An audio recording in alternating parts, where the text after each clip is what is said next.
noble promise here, an indoor shot.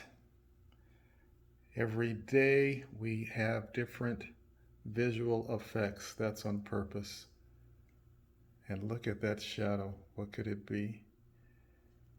Tonight we get a chance to look at the kinfolks of those kind of folks. Look at the way he's dressed. Look at that. This is one of those replicas of the kind of folks that were cutting up down south around 1955. Here we are for another reading of My Ancestor Speaks, the life, death, and spirit of Emmett Till. And tonight we do have a visitor. Look at the face. That is a smile. But those smiles were very deceptive. The authoritarian figure with the badge, likened to a sheriff of some sort. If you look really close on that lapel, you'll see a flag. The United States of America flag.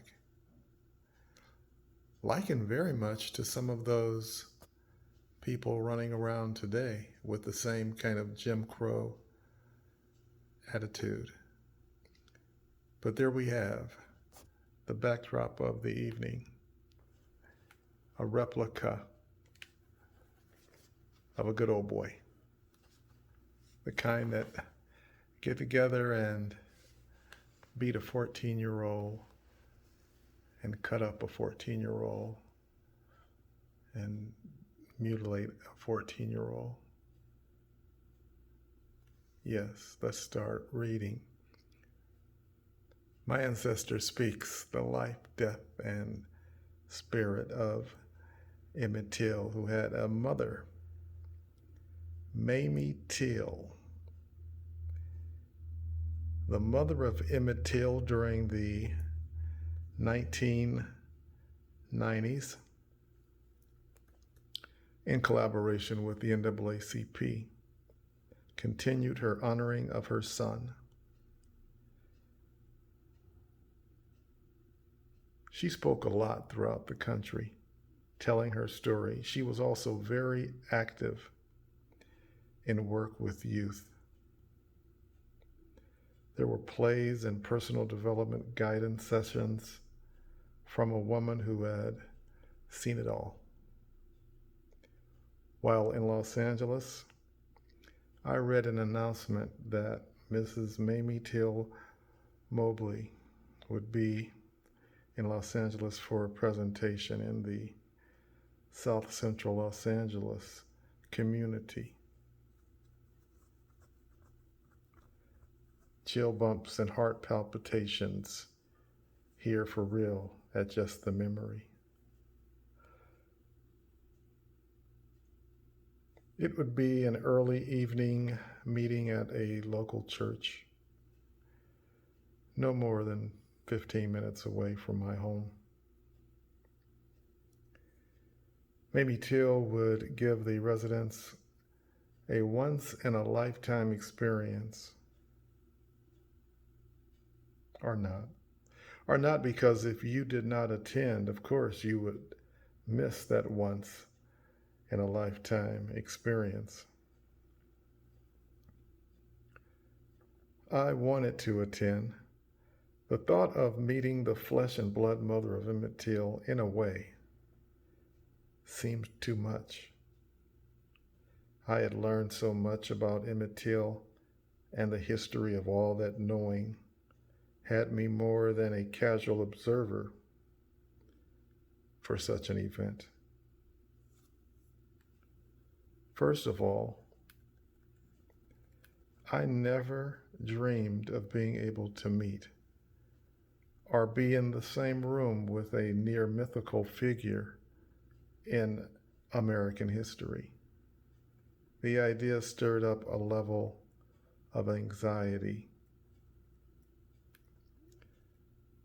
America's ugliest moments. She was a living legend, a bona fide pioneer in the fight for justice and humanity in America. She remained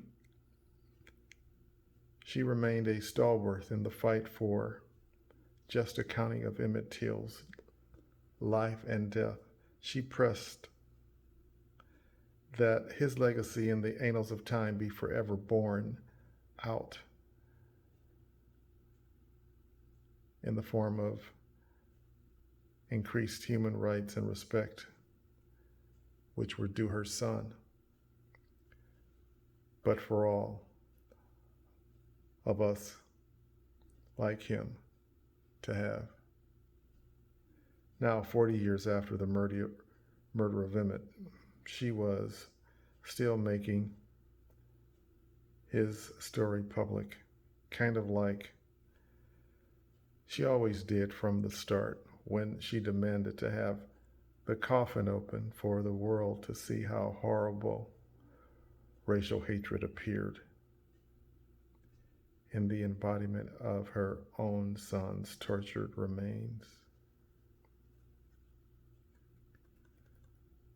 There was just this one strong reservation I had when Mother Mobley, Emmett Till's mother, she was affectionately known as Mother Mobley. She earned that name while continuously working as a universal life education teacher to youth. Many she impacted were the same age as her son, Emmett Till, when he traveled down in money. She taught them valuable lessons, offering them lessons about their current events and American history. Mamie Till Mobley used the power of theater with live performances with the students, and they portrayed actors. Let me rephrase that. With the students as period actors. Period actors meaning that the students were playing the parts of people in 1955. Okay, that sentence works. Final paragraph, final sentences. The plays directed by Mamie Till offered the youth first-hand recite about the civil rights movement. Mrs. Till herself, a powerful member of the ranks within the civil rights trailblazers cadre. This contribution by her and bands of eager youth helped to broaden the education of American and cultural history to the masses. So that's the beginning of chapter 6. Last night I read just about every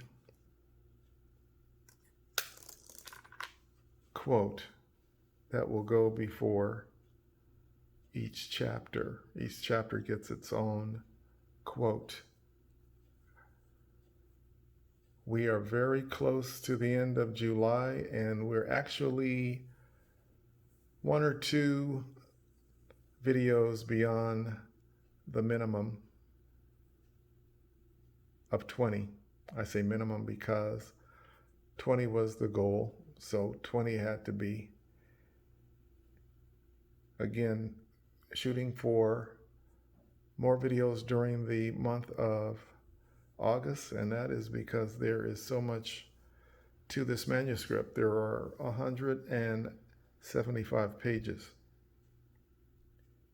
And as I look down at the laptop, that's just page, well, we're not there yet. I don't want to mess up the shot, but let me talk about, as I'm moving the camera, I am a blues man. There goes one of my guitars. But look at there. On the floor, actually, let me rise from my chair, went to Selma in 2015 for the march to Montgomery. So I marched from Selma to Montgomery, Alabama, and I collected just about every remaining newspaper that the Selma Times-Journal had.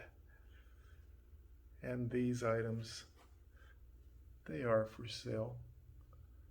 These are some of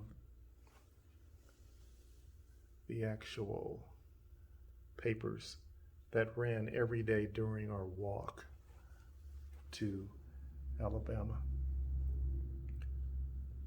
So winding down and just taking a good look again, this is the kind of, well, some people will call this figure, well, I'll save my adjectives. And you know the book will not have the actual names of Emmett Till's killers, but the intellect of this particular replica very much likened to the brain matter of those two that killed Emmett Till. And there you can see the attire. One of them had one of those kind of overseer attitudes. He would have probably liked wearing that 5-star badge to make himself feel higher than the poor sharecroppers. It wasn't enough to have them working for virtually no pay, sharecropping, likened to a version of slavery. It wasn't enough to have them bossed and bossed. And there's the story even that the one or two Negroes that carried on along with them that night in August 28th, capturing and aiding and abetting, were doing so because their life was in danger if they had refused to cooperate. That's 1955, Jim Crow South, Mississippi. My words do not even come close to the circumstance. Noble promise, another day of reading My Ancestor Speaks, the life, death, and spirit of Emmett Till.